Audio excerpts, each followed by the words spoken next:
Hello everyone, I'm Ethys, and welcome to our lore tour for the Weeping City of Mach. First introduced in patch 3.3 of Heavensward, Final Fantasy XIV. For those of you joining us for the first time, how this works is we're going to run through the instance, and as we go, discuss the lore and the history of the places, monsters, and characters we encounter, both in regards to how they fit within the world of Eorzea and of Hydaelyn, but also some of the awesome historical and mythological stories that have inspired them. So, I think I queued for the right duty. I think we're coming into the Weeping City here.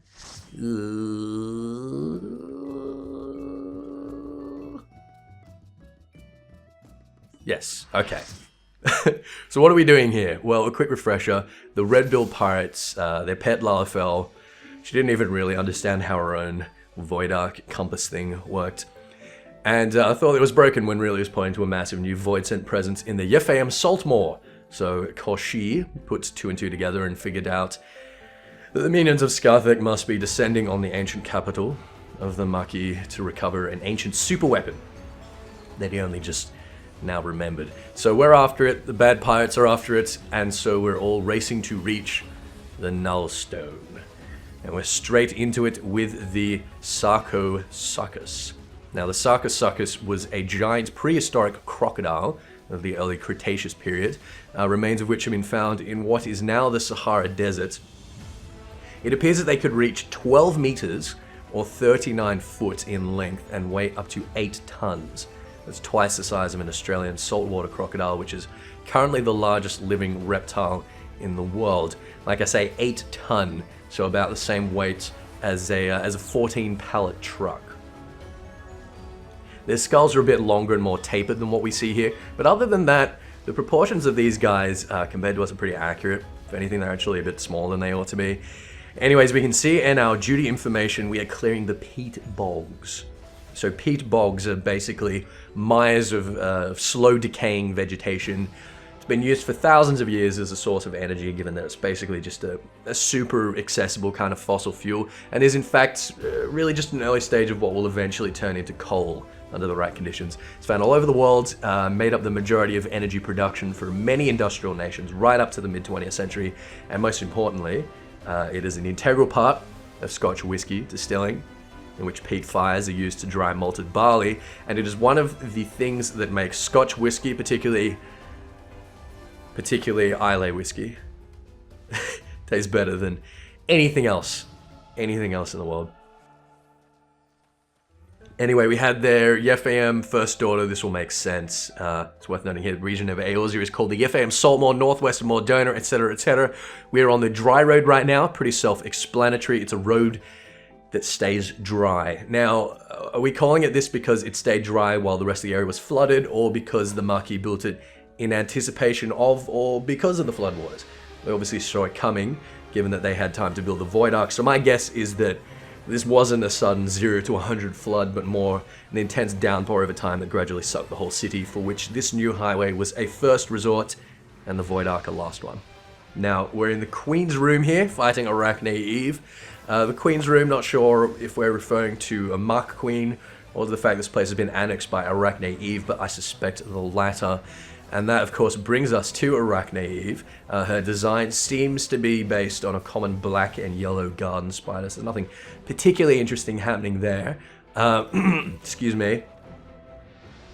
In Greek mythology, Arachne was a weaver who would often blaspheme by boasting that she was more talented than Athena, who was, of course, the patron goddess of weavers and many other crafts. So Athena challenged her to a tapestry weaving contest. Athena weaved a scene depicting her just and benevolent rule over Athens and all the awesome things that the gods did for people.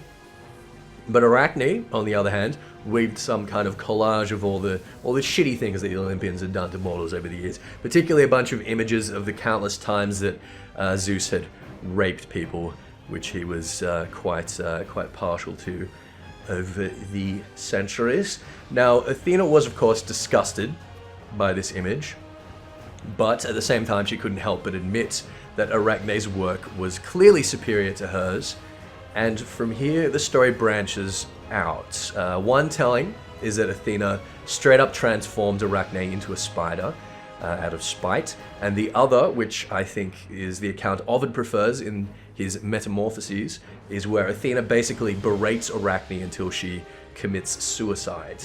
But Athena, she feels guilty afterwards and resurrects Arachne as an immortal spider, so she can spend the rest of the time weaving to her heart's content. So this is, of course, why spiders fall into the taxonomic class Arachnida, but calling her Arachne Eve here, it also implies that she may also be the mother of all, or at least many, spiders in Final Fantasy XIV canon. There's also a connection here that some of you may have noticed to the Arachne web crafting mat. It used to craft Arachne Velveteen, which is used in the I-110 Arachne sets, as well as the new replica Allergan, High Allergan, and Dreadworm gear.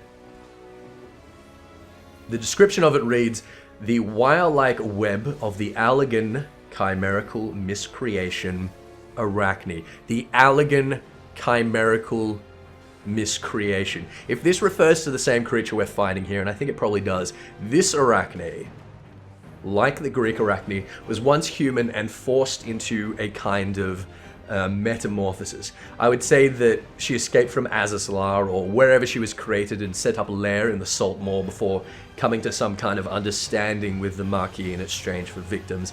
Kind of like the relationship between Shelob and Sauron in Lord of the Rings, but she'll say when we kill her that she must warn Lord Forgal, who is clearly one of Scuthic's minions, so it may have been that she ended up escaping into the void after the fall of Allag and becoming a kind of honorary void scent, considering that she is presumably made mostly from synthetic void scent bits and was summoned and bound by the Maki along with the others. Or perhaps, like I suggested, she did in fact settle in the Salt Maw after the fall of Allag and was enslaved by the Maki when they showed up and became part of Scuthic's crew as a result of that. Whatever the story is, there's definitely something very interesting going on here, and I can't help but wonder if the Maki ever worked out that she's originally an Allergan chimera, or if they just assumed all along that she's a natural void scent. Either way, we saw those first daughters, and I'm assuming that they're first-generation descendants of hers, and that there is perhaps something not unlike Midgardsamur being the common ancestor of all dragons going on here with Arachne Eve and Vilekin. Now, this is, what is this? This is week 2. I'm pretty sure this is week 2 of patch 3.3, so we're still pretty slow on these bosses. So in the interest of time and not rambling on too much, I'm going to skip ahead until we're putting Arachne Eve down and moving forward into Mach proper. So I'll talk to you in a minute. Well, I don't want to speak too soon, but it looks like we've got Arachne Eve down here without a single wipe, which is pretty promising. There she says, "I must warn Lord Forgal," which, like I say, implies that the two of them are in cahoots and are both followers of Queen Scuthik. Now, Koshi was just telling us there that what we're about to jump into here is a tributary of the White Maiden. I'm gonna bring up a map here for you guys, so you can see exactly where we are, the northwest of Mordona. Anyway, it places us exactly here. The White Maiden flows from various falls in central Ablathia, the southwest. Then it moves southwest, I should say, approximately marking the border between Kurthus and the Twelveswood. Just before it reaches the Strait of Melthor, it branches out into a delta, not unlike the Nile Delta, which is where the Yafame's Salt Maw is situated, which is, of course, what we're moving through right now. And so here we are in Mach proper, on the Cassia Lawns is where we are, which I'll talk to you in a second. Let's have a look at these Black Mage corpses. Now, they're hero-sized, but are there actually heroes in here? If we get a look at its face, and I'll try to get a look at one of their faces here, we'll see that they're basically just skinless shades. We have the same problem in Amdapor City and even in Khan, where we know the Belladines were 100% potatoes. Every generic undead model in the game, whether it's a skeleton or a zombie or whatever, seems to always be of hero proportions with almost zero exceptions. So I think when it comes to trying to discern something about an ancient population, we can't really use the shape of their undead as submissible or relevant evidence. I'm not super happy with that answer, but it's something I've been unable to resolve just yet. I'll come back to the Kasir lawns in a second. We're here at the Shitoto Memorial. It's the name of where we're standing right now. There's no Shitoto statue here, which I find kind of disappointing. Shitoto was, as far as we know, the mother of black magic, the progenitor of this tradition that allowed Mach to thrive and dominate so much of the continent. She created the black mage soul gem, which is literally called the gem of Shitoto, so that people could wield these kinds of magics without completely destroying their own bodies. She pulled a star out of the sky by casting meteor and sundered it into pieces, with which she crafted the Stardust rods. Basically, she was a massive badass, and like I say, I'm a little disappointed. There's more to the memorial over here. There's not a statue or something, which I think would be really cool. Anyway, as I was saying, we just came through the Kasir lawns. That is pronounced Kasir, even though it looks like it's spelled like Caesar or something. Now, Kasir is a name from a Christian apocryphal Irish pseudo-history. Irish pseudo-history. Called Lebor Gabale Erin, compiled sometime in the 11th century, and Kasir was the granddaughter of the biblical Noah. She escaped the Great Flood, this is important, escaped the Great Flood along with some 50 of her followers by sailing right up to Ireland on the edge of the world, and they supposedly became the first Irish settlers. Given that the biblical flood was supposed to wipe the earth completely clean of all these damn sinners, it's interesting to think of the Irish people as in this tradition, descendants of a bunch of scumbags that somehow managed to slip through the cracks of the divine plan. Anyway, the allusion there is pretty obvious. Kasir was probably some high-ranking citizen of Mach, and maybe one of the geniuses behind the Void Ark. Now, we missed back there before we come on to the Shrine of the Gurtik and our good mate Forgal here. We passed some boot. Boot being a Sanskrit term for restless dead, someone who has been unable to pass on because of some trauma or because of being improperly buried. Basically, they're Indian ghosts, so they're pretty much synonymous with the Mach ghosts that we saw back there, and of course we talked about the Black Mage corpses anyway. So we're at the base of the pyramid here. It's kind of fun that the Mach pyramid is at the point where this great arterial river splits into a delta. It really cements the allusion to ancient Egypt. And we are right now standing in the Shrine of the Gurtik, and I'm sure some of you recognize the term Gurtik. But you know what, first of all, let's talk about Forgal.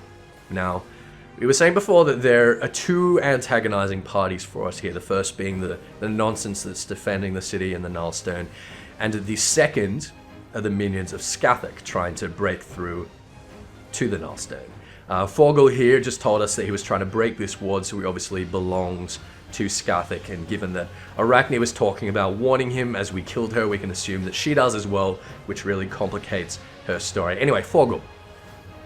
He's from the Ulster cycle, from the same story as the hero Cuchulainn, which you all know I love talking about, which also involves Skathak and Fedayad, all characters that show up as part of Skathak's faction in Final Fantasy XIV.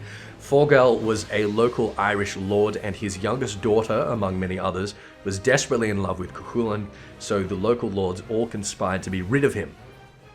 But it was Forgal ultimately who disguised himself as the King of Gaul and convinced Cuchulainn to seek the warrior queen Skathak in Scotland, a quest which everyone was quite certain would see Cuchulainn very, very dead. Very dead. Skathak is a scary lady. Cuchulainn, of course, found Skathak and trained with her alongside Fedayad, became literally the Incredible Hulk. Later returned to Ireland, stormed and looted Forgal's castle, stole his daughter, whom for what it was worth was totally into it, and during the battle, Forgal fell from the ramparts to his death. So that's that.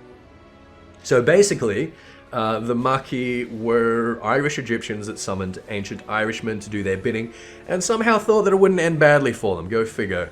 Okay, so we got our ads here. Well, we all know what a succubus is. We also have here a Dahak or Zahak is the demonic spawn of Angra Mainyu and Zoroastrianism. If you're curious about how Zoroastrianism and Zoroastrian mysticism works, I'd suggest you go back and check out our tour of the World of Darkness, where I talk about it for a while in relation to Angra Mainyu being the first boss in there. And we also have here a Hagenti. Hagenti is a demon listed in the Ars Goetia of the Lesser Key of Solomon.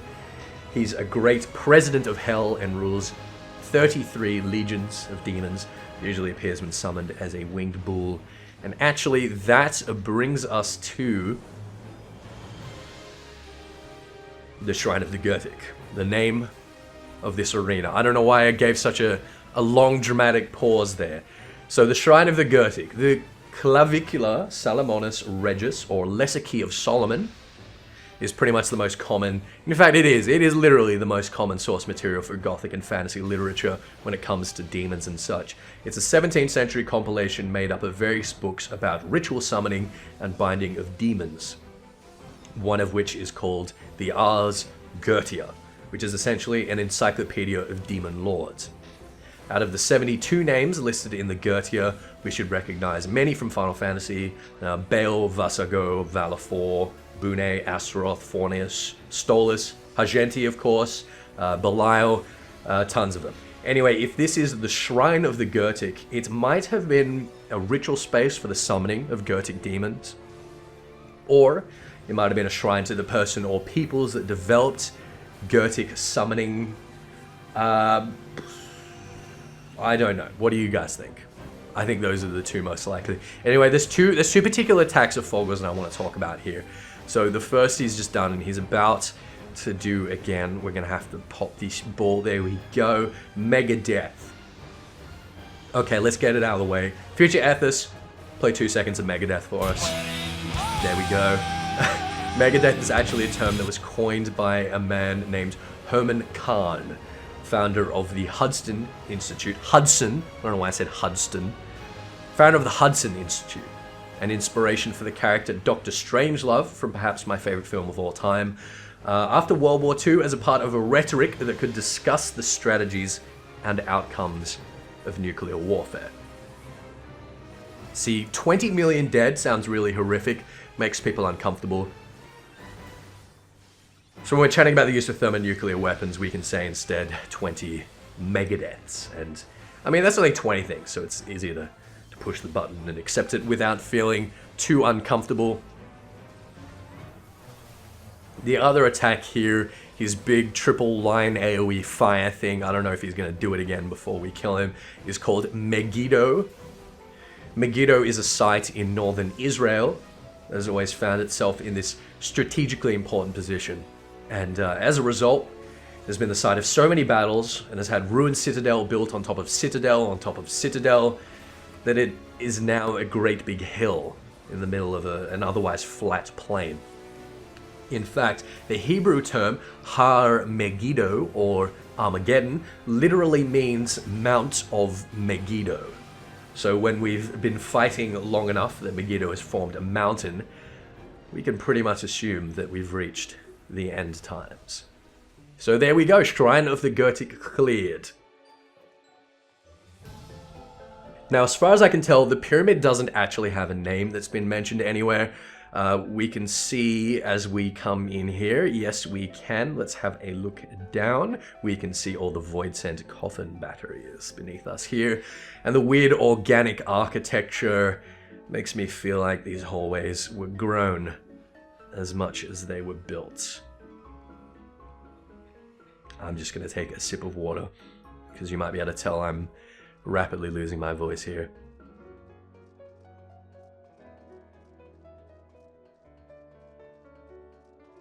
Alright, the headstone. Of course, we're referring here to the headstone of a grave. It's interesting to be seeing this instead of a demon wall or something. The headstone theme, I mean, obviously fits the Mach, but the use of an animated statue was more of an Andapori thing. Anyway, as for the runes on it, they're not Eorzean script, at least not contemporary Eorzean. They vaguely resemble ancient Aramaic, but I really have no way of making them legible, sorry. Maybe one of you has a PhD in linguistics and could work out some kind of codex for it, but I sadly do not. The image above the runes is interesting too. Seems to me to be a kind of plant issuing forth from a seed. It's a very Tree of Life or Sephiroth kind of image. To see that on a headstone makes me think that the Mhach are probably quite impressed with their ability to create life from death in the form of void-sent thralls that they summon into corpses and coffins and use as batteries. Or perhaps they're celebrating how, from the death of other nations, they plant the seeds for the growth of their own. I don't really know, but I'd love to hear your thoughts on that one. Now this thing, as we can see here, keeps casting epigraphs. An epigraph is an inscription, usually some kind of quote or axiom on a statue or monument, like the potato quotes on the fountains in Uldar. It's also what you would call the same kind of short quote at the beginning of a chapter in a book. So there you go. Let's kill the headstone and move on. Okay, so now we're moving into the gloriole, which is, of course, what an Englishman calls a receptacle into which he might insert his penis in anticipation of anonymous fellatiating. Seriously though, I cannot imagine anyone would see this and not immediately think of a glory hole. So that's Ozma. It's an interdimensional glory hole. You push a dong through and it could end up literally anywhere. Ozma is the future of club bathroom entertainment.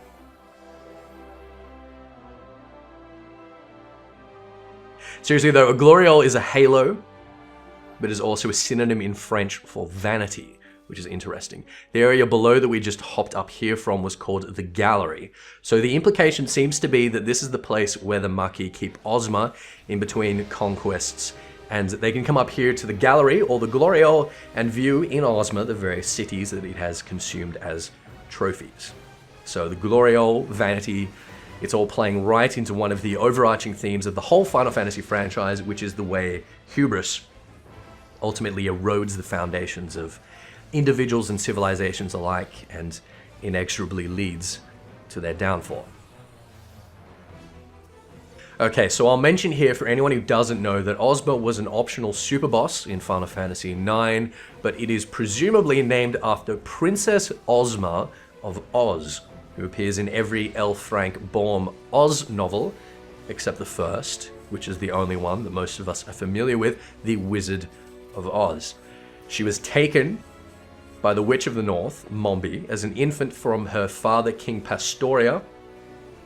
Mombi transformed her into a boy and named him Tipitarius, suppressed Ozma's memories, used him as a slave until Glinda the Good Witch found out during the events of the second novel, and forced Mombi to transform her back, after which Ozma took the throne. She is represented as being of different ages in different books, sometimes 14 years old, sometimes centuries old but unaging, sometimes a human, sometimes a fairy, always oscillating, not unlike our Ozma right here. The second possible illusion we will come to in a minute because we are being pulled into the black hole. So hold that thought, because we are about to enter the 12-fold. So what on earth do we have here? Now, the Word of the Mother explained to us in 3.2 that when Zodiac was originally sealed away, creation fractured into 10 and 3 pieces, planes or dimensions, and that each of the rejoinings that the Ascians bang on about is actually a process of gradually collapsing these dimensions back together. So the inside of Ozma here is one of two things. Either one of these fractured dimensions that the Mhach have found a way into with this singularity, or else an artificial dimension that they have created within the singularity based on the same theory. Either way, I know a few people have already commented on how much the ruins in here resemble those of ancient Nim that we might see in or around the Wanderer's Palace, and I think that they're absolutely right. You might have seen there under where that what was the name of that ad? Singularity Echo, I think it was. There was a symbol of Oshun, the patron deity of Nim, right underneath it. You should have seen it when it was dying. We've been given this vague explanation before about how the floating city of Nim was lost due to an over-aspecting of wind crystals, and it presumably took off high into the sky, but we've all started exploring the skies now, and there's been no sign of this grand city, which ought to be up there somewhere. Koshi just explicitly told us that Ozma was a weapon designed to consume cities. So I think it's pretty clear that what has happened here is that it has obliterated and consumed most of Nim, and the fallout effects of the massive ether of Ozma caused the wind crystals in whatever was left to overcharge the Great Flood has come through, and Bronze Lake formed in the crater of what was once the foundations of the city, which only drained again after Dalamud fell. We know that not all of the Nimians were transformed into Tonberries, and the Wanderer's Palace was just used as a dungeon for those that had been, so it seems like that little curse was really just an appetizer and a warm-up for what the Mhach were really planning to unleash on the Nimians. Now, I was talking about the second possible illusion that Ozma is making in the name, and that would be Project Ozma, a project in the 1960s led by astronomer Frank Drake of Cornell University at the National Radio Astronomy Observatory in West Virginia, the purpose of which was basically to search for distant planetary life with interstellar radio waves. Drake named it Project Ozma because he was ostensibly inspired by Baum's claim to have regularly communicated with the land of Oz via radio in order to, Jesus Christ, Alliance A is down. This is going to be a fucking wipe right here. Please no. No, please no. No, come on, please. Please. Please. Please no wipe. No wipe, please. God fucking damn it. Oh no, the hills are back up.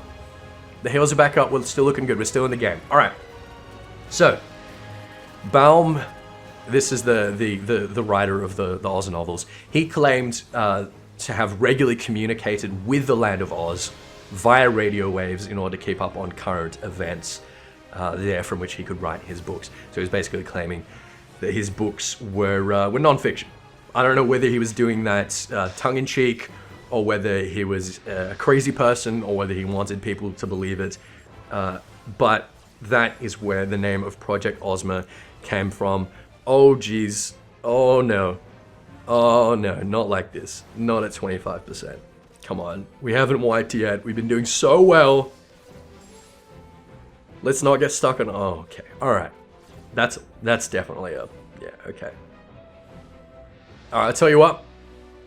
We're gonna skip ahead. I'm not gonna make you sit through me wiping on this bastard several times. So we're going to come back when Ozma is dead or dying.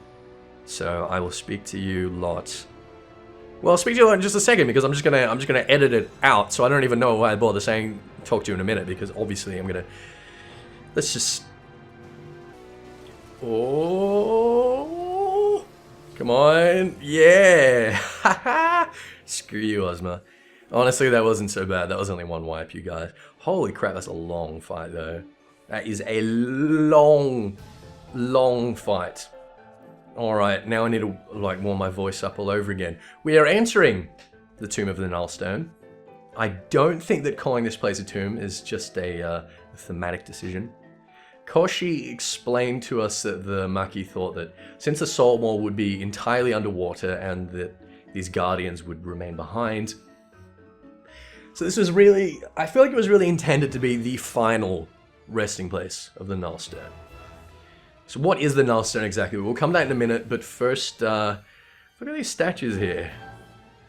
They are clearly Hyur Highlanders. But we know that the Belladaians, who are almost definitely exclusively Lalafell, since they actually personally repelled what they thought to be the first Hyur invaders and migrants in Eorzea, they claim to be the descendants of the Mhach mages.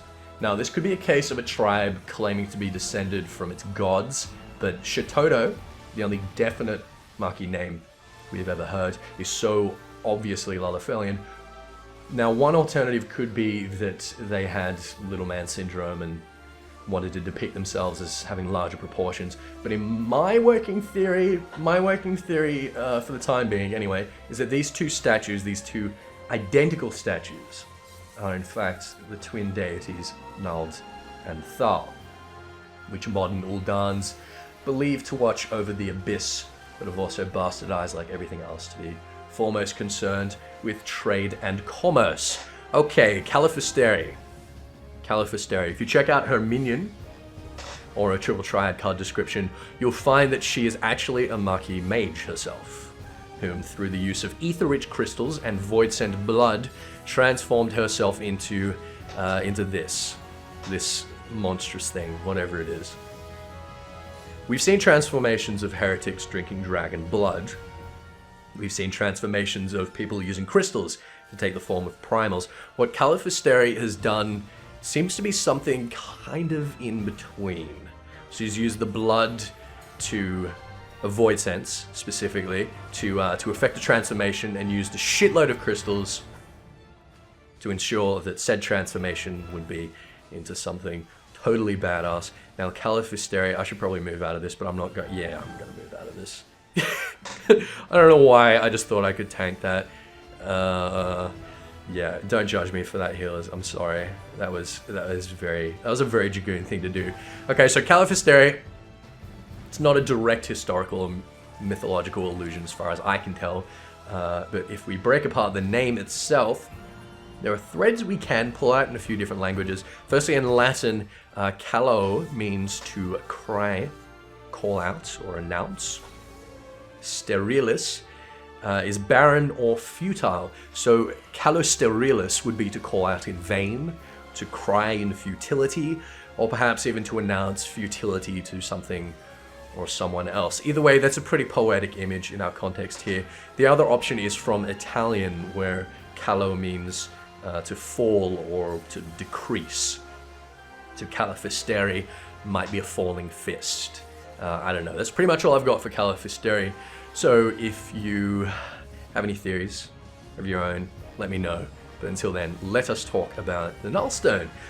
We know that it's a fail-safe weapon for Mhachi mages to instantly obliterate Void Scent and possibly anything else if things turn south at any point. So it's the Mhachi ace in the hole. It's their equivalent of the Tupsamati or of a dragon's eye, this ridiculous wellspring of ether that can presumably be used in similar ways to both of those, dragon's eye and Tupsamati, if the wielder is creative enough. So what we have here then is a Deus Ex Machina literally just waiting to happen. We could see any number of insane things happening in the final chapter of this raid and being explained by the Nullstone. So it makes things far more difficult to predict and speculate from here on. At least that's how I feel. What we do know is that Diablos and the other minions of Skathark wanted it in order to make sure that nothing could realistically oppose Skathark. Whether or not she had or has some plan or means to weaponize it, we really can't say, but it's not inconceivable now that Radlia, Korshi, maybe even Leofard might decide to use it or weaponize it in some way that could spell disaster for us and somehow change the direction of the story. When we were talking with Korshi in the Red Bill's base, I couldn't help but notice that his hitbox is conspicuously large. I don't know if any of you guys noticed that and thought that that may or may not have been a thing. Like, it's large enough for a reasonable sized mob, is the point that I'm getting at. I can definitely imagine a scenario where Korshi, the littlest void scent ever treated as nothing more than a familiar, decides that he's going to use the Nullstone to make himself king of the void or king of everything, you know, trade the little crown in for something more ostentatious. But then again, I don't think we even know for certain whether or not Korshi is a void scent or what the hell he is, but it would be a pretty good twist. Anyway, what else is there to say about the Nullstone? We see her in those ad phases. She's consuming little crystal gems. And it seems to be, what's happening there, it seems to be, is that she's using the Nullstone to, artificially produce ether out of nothing, well, presumably out of the void, and then consuming them to build her own power to well over 9,000. I'm sorry about that. That was terrible. Oh dear, this isn't looking too good. We got a few people down. No, all the heals are up. No, this should be alright. And she's not about to do anything too dramatic, is she? Please. Please, Caliphysteria, please no. No, I think we're good. I think we're fine. Alright, so that's the Weeping City of Mach. The Nullstone is yours. That's the Weeping City of Mach complete, and our first lore tour down for 3.3. I think 1Y on Ozma was pretty good. Oh man, I want that minion. I want those cards. I'm not gonna get them, but I want them. Anyway, I hope you enjoyed it. We'll take a shot at the other new dungeons in the near future, so subscribe if you don't want to miss that. Check out the rest of the channel, like, comment, share with your friends, and most importantly, tell me what you think the final installment might bring for this story arc. I'd love to hear your predictions and your speculations. Until next time, I'm Ethys, and hey, thank you all so very, very much for watching. Take care of yourselves. Bye-bye. Bye.